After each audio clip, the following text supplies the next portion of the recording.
FIBO. Fazer a declaração de imposto de renda é complexo e dispendioso.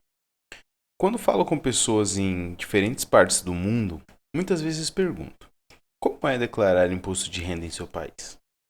Exceto nos Estados Unidos, onde não é tão complicado, levam-se os documentos para o HIR Block mais próximo ou registram online usando o TurboTax. Preencher a declaração de imposto é um verdadeiro drama. Sempre ouço o seguinte: ou é complexo, ou é custoso, ou ambos. Sem dúvida, é um grande problema que atinge muitas pessoas no mundo. Nos Estados Unidos, declarar imposto atualmente é obrigatório. Em outros países, não é assim que funciona. Em alguns, a maioria das pessoas não precisa apresentar uma declaração de imposto de renda pessoal, confiando no que lhe é deduzido mensalmente. Em Israel, por exemplo, apenas 5% da população adulta declara imposto de renda. No Reino Unido, cerca de 25%. Você consegue adivinhar o que acontece? Se não é obrigatório, é complexo e dispendioso, as pessoas simplesmente não o fazem. E por isso, mesmo tendo direito à restituição, como não reclamam, não a recebem. Em Israel, 80% dos empregados têm direito a reembolso, mas não se preocupam em fazer o pedido. O resultado? Surpreendentes 10 bilhões de ILS, novo shekel israelense, nunca são reembolsados. Isso me irrita, assim como o problema que a Refounded soluciona. Não só não gosto de deixar dinheiro para trás, como particularmente também não gosto de saber que há muitas pessoas que poderiam aproveitar esse dinheiro. Em todos esses exemplos, apaixonei-me pelo problema e surgiu uma história fácil de contar às pessoas, que se identificaram imediatamente. Mas em todos os casos, levei anos para encontrar a equipe certa. Yoav, Eyal e David em Pontera, Aviel, M na Fairplay, Ziv na Refounded e Roy e Dana na Fibo. Então, passado o início da jornada, essas equipes nunca desistiram e enfrentaram as montanhas russas e travessias de desertos dos desafios. Quando o problema desaparece. Os problemas em geral não desaparecem sozinhos, mas isso pode acontecer com a percepção que se tem deles. A exemplo, tem na Mego, uma startup que fundei para resolver frustrações com os serviços dos Correios. A Mego nasceu na minha frustração de receber um comunicado me informando que havia uma encomenda à minha espera. Em grande parte dos Estados Unidos, tal situação não constituiu um problema, porque o carteiro deixara o pacote da frente, mesmo que não haja ninguém em casa. Caso resida em um prédio, o pacote quase sempre será deixado com o porteiro.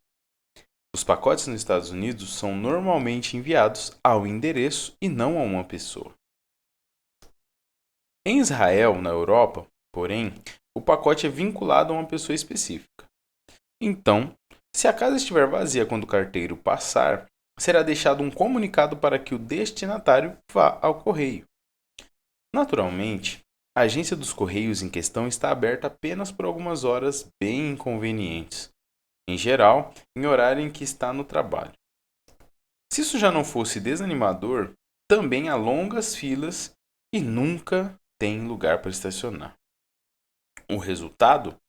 Quase 100% dos pacotes em Israel não são entregues na primeira tentativa. A situação não muda no Reino Unido, onde apenas um terço dos pacotes é entregue na primeira tentativa. A Mego deu ao destinatário do aviso de chegada uma alternativa. Por uma pequena taxa, o usuário poderia escanear o aviso de chegada, o seu documento de identidade, e alguém iria buscar o pacote. O custo? Cerca de $5 por coleta. Iniciamos a empresa em 2016, testando o serviço em Israel. O pessoal adorou, mas em 2017, os Correios efetivaram várias mudanças que resolveram alguns dos principais problemas. Agora é possível retirar uma encomenda em lojas 7-Eleven locais ou em depósitos situados em locais estratégicos em todo o país. Pelo aplicativo dos Correios ou por mensagem de texto, é possível fazer uma reserva para um horário específico na própria agenda dos Correios, o que também resolveu a frustração dos clientes. E os Correios passaram a ficar abertos até tarde da noite, 8 horas, às vezes até meia-noite. O serviço da Mego ainda tinha valor, mas a percepção do problema desapareceu, graças às alterações do Correio. Caso alguém tivesse com base esse problema em 2016, criaria uma empresa como eu fiz. Em 2017, não. Às vezes tudo é questão de timing. Desde então, encerramos nossos negócios. Além disso, investi em startups nas quais não sou o fundador, mas gosto da ideia e do CEO. Minha estratégia comum nesses casos é ingressar no conselho para contribuir com meu tempo e conhecimento. Essas startups incluem C3, Wesky, Dynamo, Pumba e Kahun. Mais sobre algumas das minhas startups. Além das startups que criei, a partir de problemas que me despertaram paixão, estou envolvido em meia dúzia de outras, nas quais, em grande parte, entrei muito antes de serem criadas. Na maioria dos casos, ajudei a equipe fundadora ou o CEO a começar, depois investi e depois guiei pela jornada e me tornei membro do conselho. C3 é uma delas. Conheço o CEO há 4 décadas e quando ele estava apenas começando a pensar em iniciar uma startup, após uma longa e bem-sucedida carreira, me propus a ajudá-lo e investir o principal dinheiro na empresa.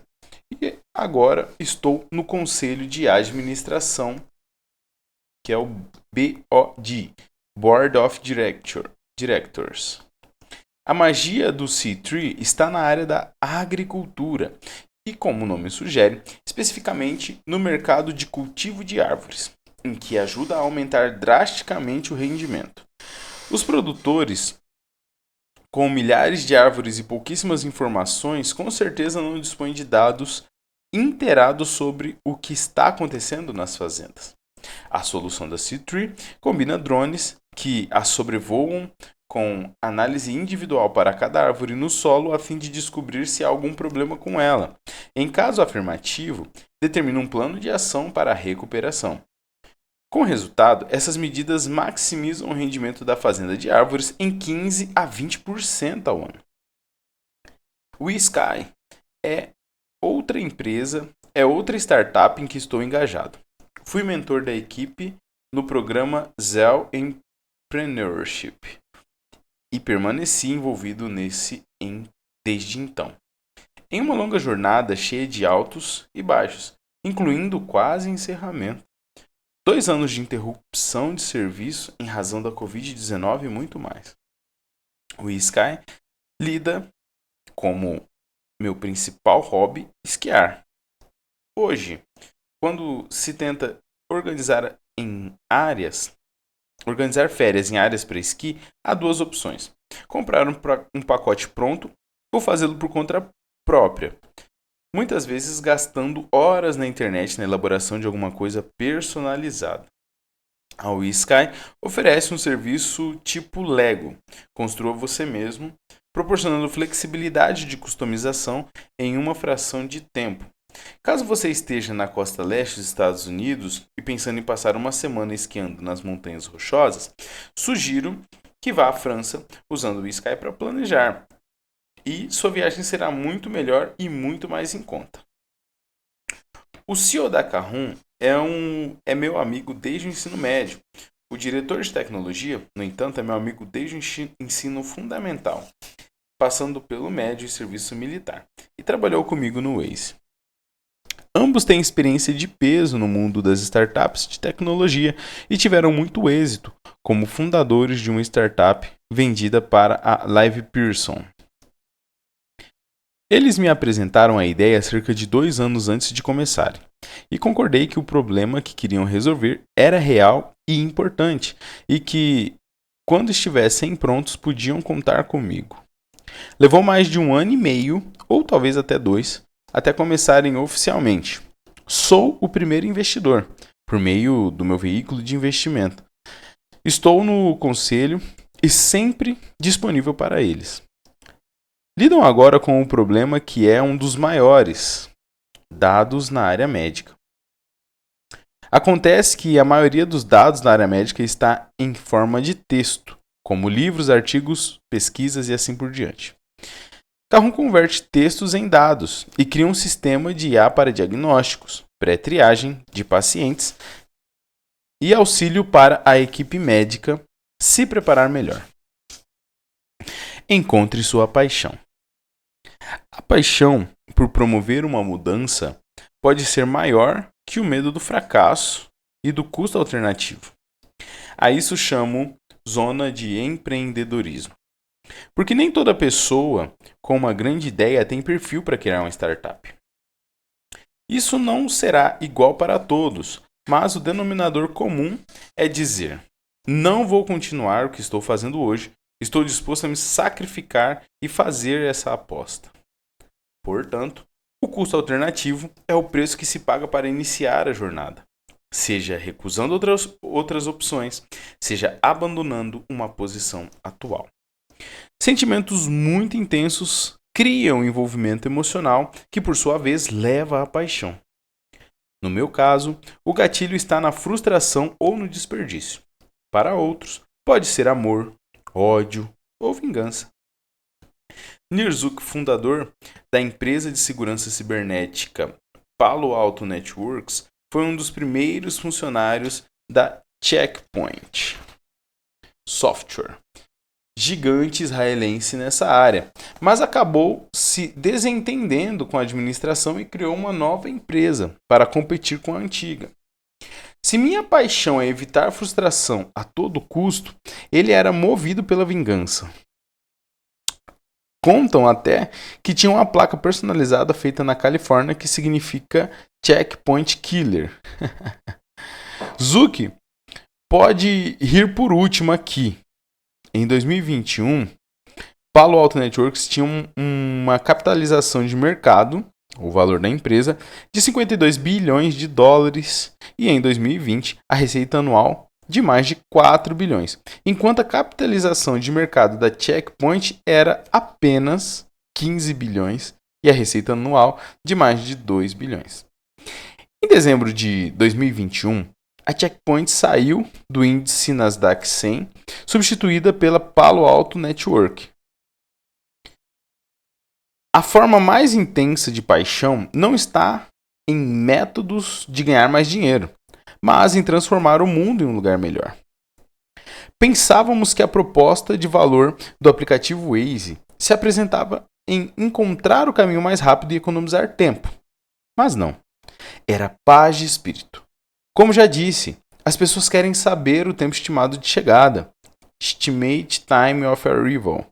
ETA. ETA. Ao dirigir de Cupertino a São Francisco. Preocupam-nas menos se será mais rápido na Interstate 280 ou na Highway 101. No final das contas, para conquistar o sucesso, precisa-se conhecer o elemento motivador das pessoas e, na maioria dos casos, trata-se de envolvimento emocional com o problema.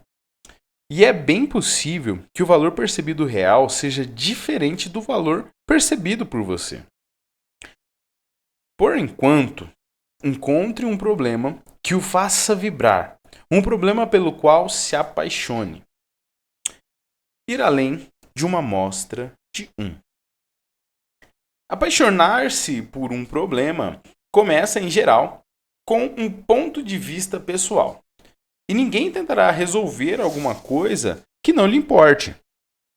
Mas lembre-se, considere a experiência de outros, do povo em geral, por assim dizer. Como indivíduos, somos uma amostra muito boa de exatamente uma única pessoa. Tendemos a não perceber que existem outros que não pensam como nós.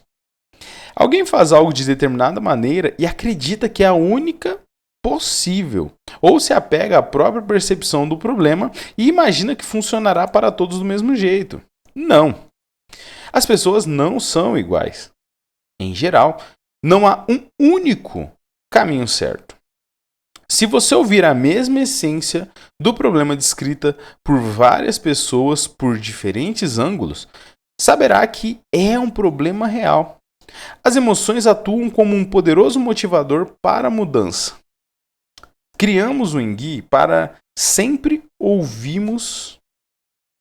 Criamos o engui porque sempre ouvíamos a mesma reclamação sobre o problema. Que sentimento de impotência! Ou parece que estamos sendo roubados, ou nos sentimos uns babacas no mecânico. A menos que você seja um especialista em velas de ignição, níveis de óleo e afins, só resta ficar plantado lá sem ter ideia do que está acontecendo. E não há orçamento transparente. Os reparos podem custar 200 ou 2 mil dólares. Impossível descobrir o preço. Quer um orçamento? Vamos abrir o capô. Aí posso dizer. Na realidade, a maioria deles conecta o computador do carro ao computador diagnóstico. Precisaríamos ir ao mecânico para isso? Reluta-se em pagar a conta, muitas vezes com o sentimento de estar sendo roubado. Não sempre. A maioria dos mecânicos são profissionais honestos, mas é o sentimento que predomina. De fato, as pesquisas que realizamos para o engui mostram que cerca de 3/4 das pessoas acham que estão sendo enganadas, enquanto, na verdade, cerca de 3/4 dos mecânicos são profissionais e honestos. O desafio é descobrir quem é quem no universo dos serviços mecânicos disponíveis. A incerteza agrava o sentimento de impotência. Eis uma história que gosto de contar em minhas palestras. Você vai ao mecânico e ele diz que tem que trocar o carburador. Tudo bem, só existe um problema. Não há carburador no seu carro. Os fabricantes não produzem carros com carburadores há algumas décadas. Isso representa o quão impotente somos. Outro problema é a impossibilidade de comparar preços entre diferentes oficinas. Quando seu carro precisa de um novo alternador e não funciona, você não consegue dirigi-lo até a oficina mais próxima. Se não tem como comparar preços, significa que o mercado anda complicado.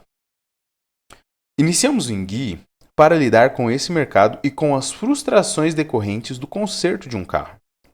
Criamos um dispositivo que se conecta à porta de dados do computador do veículo do proprietário, e todos os carros novos fabricados nos últimos 20 anos têm isso.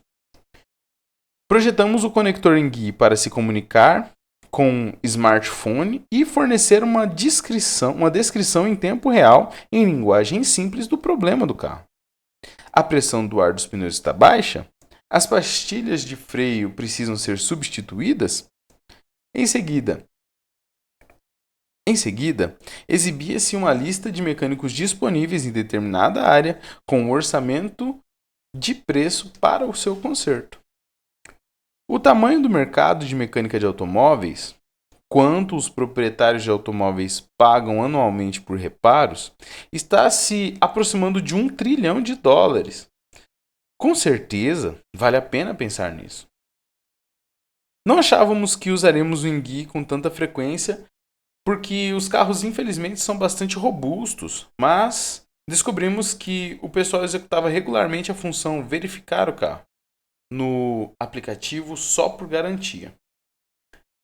O lado do consumidor do engui foi incrível, com fidelização muito alta e alta frequência de uso. Na verdade, muito mais do que esperávamos, cerca de 5 a 6 vezes por mês. Quando inicialmente tentamos descobrir o modelo de negócios, visávamos a um mercado. Assim que o motorista soubesse que havia um problema com o carro, pediríamos um orçamento para o conserto na oficina local onde ele estava. O aplicativo fornecia a vantagem de saber exatamente o que precisava ser reparado. Mas isso não bastava. Era meio difícil para os consumidores renegociarem o orçamento com o mecânico local, mas não o bastante para que mudasse para outro mecânico. Uma investigação mais profunda revelou um mercado muito complexo, com perspectivas diferentes entre consumidores, mecânicos e concessionárias, e cada um com agenda própria. Tentamos um modelo de negócio diferente de diagnóstico remoto para que o mecânico contatasse o motorista assim que houvesse um problema, de forma proativa, mas já era tarde demais. Ao final de uma jornada de 6 anos, o Engui foi encerrado. Um grande problema e uma história poderosa são excelentes pontos de partida, mas nem sempre bastam para o sucesso. Conseguimos descobrir o PMF para os consumidores, mas não conseguimos descobrir adequação para o mecânico ou para a ferramenta de fidelização. Estávamos perto do fim de nossos fundos e em diálogo com alguns novos investidores da Ásia. Então veio o Covid-19 e os investidores evaporaram. Não tínhamos recursos para continuar a jornada ou para encontrar outro investidor. A coisa ocorreu como Michael Jordan disse uma vez: nunca perdi um jogo, só me faltou tempo. Obviamente, a jornada do Engui, como todas as outras, foi longa, uma montanha-russa de altos e baixos, inclusive com troca de CEOs, que hoje considero um erro. Mas o único mergulho de que não conseguimos nos recuperar foi o desaparecimento do investidor que havia dito à empresa que pretendia mesmo investir e depois sumiu. Isso, junto com a falta de apoio dos investidores existentes durante a pandemia, levou o fim do Engui. Caminho fácil, não para startups. Não importa o que faça, criar uma startup será uma jornada muito desafiadora. Talvez a maior porque você vá se aventurar. Haverá momentos em que virá a pergunta: que droga? Por que fui me meter nisso? Se não estiver entusiasmado, apaixonado de verdade, não terá energia interior para superar as dificuldades. Caso ocorra o contrário, não pensará em mais nada. Que tal criar uma startup como um segundo emprego? Ou enquanto ainda tem outros compromissos importantes? A resposta é fácil. Para ter sucesso no processo de inicialização de jornada, coloque nela 200% de seu tempo, empenho, atenção e 0% em todo o resto. Se não for assim, não vai funcionar. Lembre-se, você está prestes a embarcar em uma montanha-russa. Uma jornada de pesadelos tão desafiadora que, se não começar com paixão, não percorrerá todos os trilhos. Se não se apaixonar pelo problema, não conseguirá superar o momento em que parece que nada está funcionando e você está quase desistindo. Start dicas. Evite armadilhas de se apaixonar pela solução. Em vez disso, concentre-se no problema que está tentando resolver. Uma história focada na solução começa com minha empresa faz ou meu sistema faz. Uma história focada no problema começa com resolvemos o problema. Uma história focada no usuário começa com o que estamos fazendo por você é. Encontre um grande problema que vale a pena resolver e reflita sobre aquelas pessoas que também o enfrentam. Então converse com elas para entender o que vem, como vem o problema. Prepare-se para ouvir que sua startup nunca vai funcionar ou que é uma ideia estúpida. As pessoas não gostam de mudanças e sua nova empresa representa uma mudança. Como saber se você está pronto para criar uma startup? Quando está disposto a se sacrificar, desistir de seu salário, de sua posição e talvez até de sua renda em favor de um futuro vislumbrável? Como indivíduos, somos uma amostra muito boa de exatamente uma única pessoa. Somente quando você ouve um problema descrito por várias pessoas por diferentes ângulos, sabe que está lidando com um problema real. O equilíbrio entre vida pessoal e profissional não existe para os fundadores de uma empresa e, em particular, para CEOs de uma startup. Se você se apaixonar pelo problema, não vai querer ou poder fazer mais nada. Capítulo 2. Saiba que uma startup implica uma jornada de fracassos. Quem nunca errou, nunca experimentou nada novo. Albert Einstein. A jornada dos fracassos. Ben Horowitz é um dos investidores de risco mais bem-sucedidos no mundo, sócio da empresa Andreessen Horowitz, no Vale do Silício. Antes de se tornar investidor de risco, Horowitz atuou como CEO da startup de software Opsware. Certa vez, perguntaram-lhe: Você dormia bem sendo CEO de uma startup? Ele respondeu: sim, dormia como um bebê. Acordava de 2 em 2 horas e chorava. Horowitz experimentou em primeira mão a montanha-russa comum em todas as startups. Há muitos altos e baixos e, embora todas as empresas no mundo passem por isso, a frequência nas startups é muito maior. Podem acontecer até algumas vezes ao dia, chegando ao nível em que diria que, se você não gosta de esportes radicais, talvez uma startup não se ajuste a seu perfil. Afinal, a essência de criar uma startup implica uma jornada de fracassos. Você está tentando fazer alguma coisa que ninguém fez antes.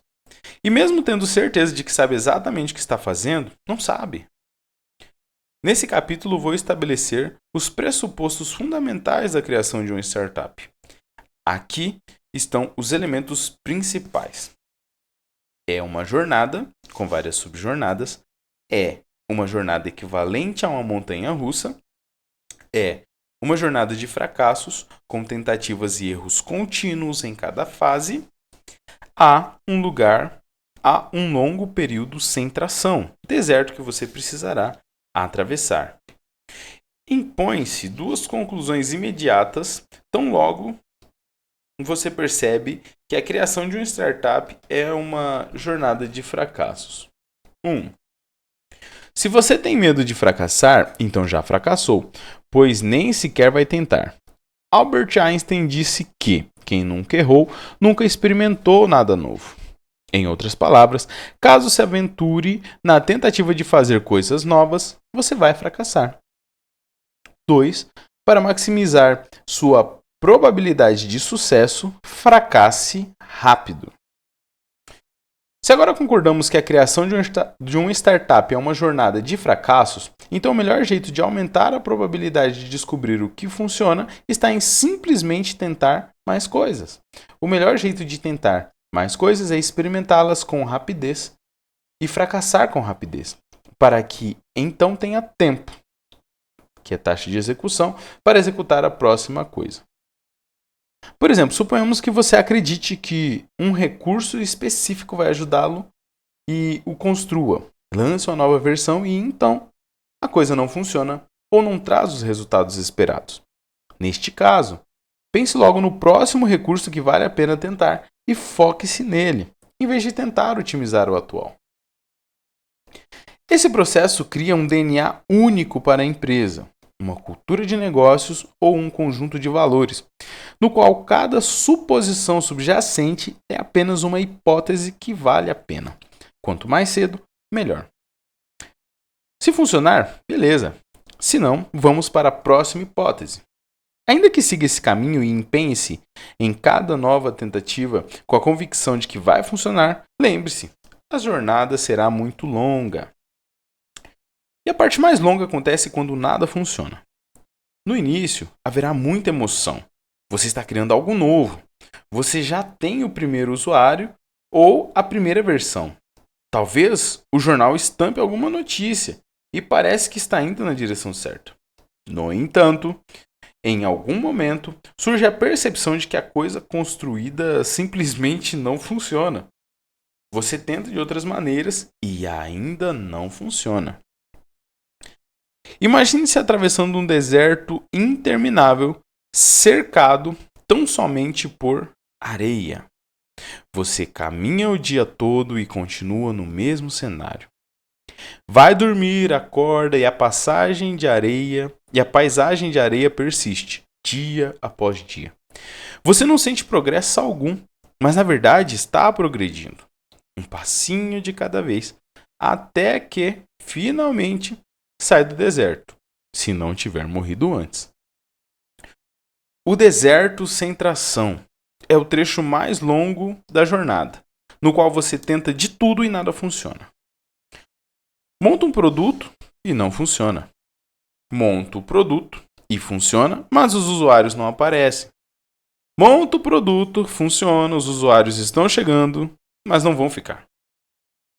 Quando startups fracassam, isso ocorre porque a maioria delas durante essa jornada do deserto. Quando startups fracassam, isso ocorre para a maioria delas durante essa jornada do deserto. Ao caminhar por uma paisagem desse tipo, seja real, seja uma metáfora de vida em uma startup, há duas coisas que você não pode fazer. 1. Não quer mudar a direção para não correr o risco de acabar caminhando em círculos. Estar perdido no deserto não é um momento de pivotar. E 2. Não quer ficar sem combustível, ou no caso de uma startup, sem financiamento. Afinal, ele seria muito caro no meio do deserto. A primeira parte da jornada de fracassos é sempre a descoberta da adequação do produto ao mercado. Essencialmente, criar valor para os usuários. Depois de descobrir o PMF, você compra uma passagem para a próxima parte, que por si só virá acompanhada de mais fracassos. Seja criando um modelo de negócios, tornando-se global, seja aprendendo a escalar. Aqui está uma boa notícia. Se você descobrir a adequação do produto ao mercado, caminhará rumo ao sucesso.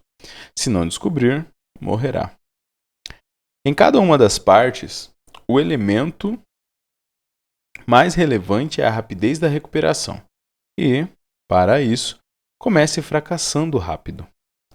Com que rapidez você consegue se levantar para empreitar a próxima ideia, conceito ou tese? Empreendedores que incorporam esse método de fracasso rápido maximizam as suas próprias chances de sucesso. Quando pivotar? Espero que nunca. Porém, se nada funcionar, você não conseguirá descobrir o PMF e os usuários estarão dizendo que o problema não é real. Ou que você tenta criar valor irrelevante. Pois é, chegou a hora de pivotar. Uma pivotagem não significa mais um experimento na jornada. Envolve reconsiderar a suposição subjacente. No final das contas, a adequação do produto ao mercado denota que você está criando valor para os seus usuários e eles estão voltando. Portanto, descobrir o PMF representa a tentativa de chegar a esse valor para que eles voltem. Pivotagem implica mudar os usuários ou a proposta de valor. Vamos dar um mergulho mais profundo no Waze. Hoje, um grande sucesso, mas cuja trilha significou uma jornada de tentativas e erros em várias frentes. Primeiro, para a adequação do produto ao mercado, depois, para o processo de crescimento e, mais tarde, para descobrir o modelo de negócio. No caso Waze, porém, perpassar uma mágica que extrapola muito a imaginação. Uma folha em branco, a magia do Waze. O Waze é hoje o aplicativo de trânsito e navegação mais bem-sucedido do mundo e, em alguns países, as pessoas nem sequer ligam o carro antes de ligar o Waze. Entretanto, a maioria dos usuários não percebe que todo o conteúdo do Waze é gerado por outros motoristas que colaboram com tudo, não apenas com informação de tráfegos ou radares de velocidade, óbvio, mas também como o próprio mapa. Essa é a magia do Waze. Página em branco. Quando começamos o Waze, o mapa era apenas uma página em branco. Não havia nada nele, nem mesmo uma única estrada, resumia-se a uma mera página em branco. Primeiro motorista. Então, quando o primeiro usuário dirigiu com o aplicativo, coletamos os dados de GPS do dispositivo dele. Se pegarmos esses dados e plotarmos na página em branco, vemos o rastro do percurso. Muitos motoristas. Quando há muitos motoristas em um trajeto, os dados de GPS dos dispositivos deles criam alguma coisa que começa a se assemelhar a um mapa. Ao olhar a imagem, que a propósito é de rastreamento de GPS reais em Tel Aviv 2007, você percebe com facilidade algo no centro que parece uma rotatória, e de fato é. Observe também a densidade desses traços de GPS e perceba a diferença entre um trajeto principal e uma rua arterial. Se houver uma interseção onde ninguém está virando à esquerda, nenhuma conversão nesse sentido será permitida. Caso existam 100 carros indo rumo à direção e ninguém dirigindo na outra, é uma rua de mão única. Agora, se houver 100 carros dirigindo uma direção e 2 carros dirigindo na outra, essa é uma rua de sentido único em Tel Aviv. Quando fizemos o lançamento global do Waze, descobrimos que a proporção de 2% de Tel Aviv é de fato muito boa em comparação a alguns outros lugares. Com um crowdsourcing de tudo, fornecemos informações relevantes em tempo real para o uso diário das pessoas em seus deslocamentos. Transformação em um mapa. Criamos um software que pega todos os rastreamentos de GPS de todos os usuários e cria um mapa a partir deles.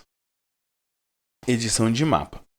Em seguida, habilitamos uma ferramenta de edição de mapas para que os usuários nos forneçam nomes de ruas, portanto, de interesse, e números de casas. Direção lenta.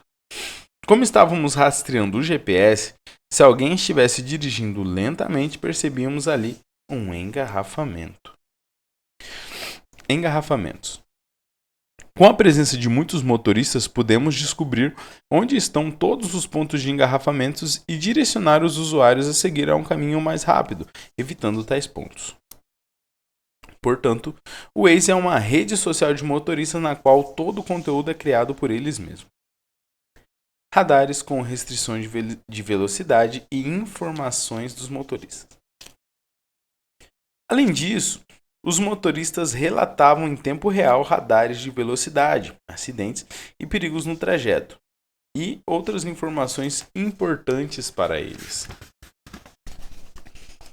Sempre que me refiro à magia desse conceito, as pessoas me perguntam: então está dizendo que não havia mapa no aplicativo dos primeiros usuários?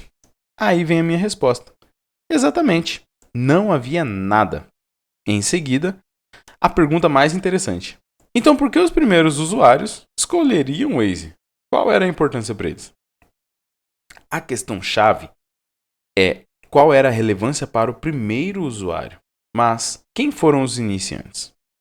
Eles eram amadores entusiastas cujos hobbies eram GPS, GIS, Sistema de Informação Geográfica, mapas e navegação.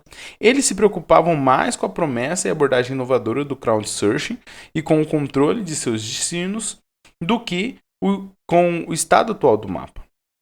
Pense nos primeiros usuários da Wikipedia, antes que lá houvesse qualquer informação significativa. Bom o bastante. Trabalhamos no Waze durante 2 anos antes dele ser bom o bastante em Israel. Em 2007, trabalhávamos nele como um projeto, ainda não como uma empresa. Em março de 2008, tão logo recebemos financiamento, demos início à empresa denominada LinkMap, nome alterado em 2009 para Waze. Construímos o aplicativo em tempo real em um celular Nokia. Passamos por inúmeras iterações até que se tornasse bom o bastante. Um dos melhores jeitos de chegar a esse ponto é começar com alguma coisa que não seja boa o bastante. Depois, iterá-la reiteradamente até que assim fique. Tais repetições se baseiam no feedback dos próprios usuários. Imagine o seguinte: duas empresas idênticas estão começando no mesmo dia e ainda fazendo exatamente a mesma coisa. Transcorridos 3 meses de desenvolvimento, uma delas decide que seu produto ainda não está pronto e, portanto, continua a desenvolvê-lo de acordo com o agora planejado.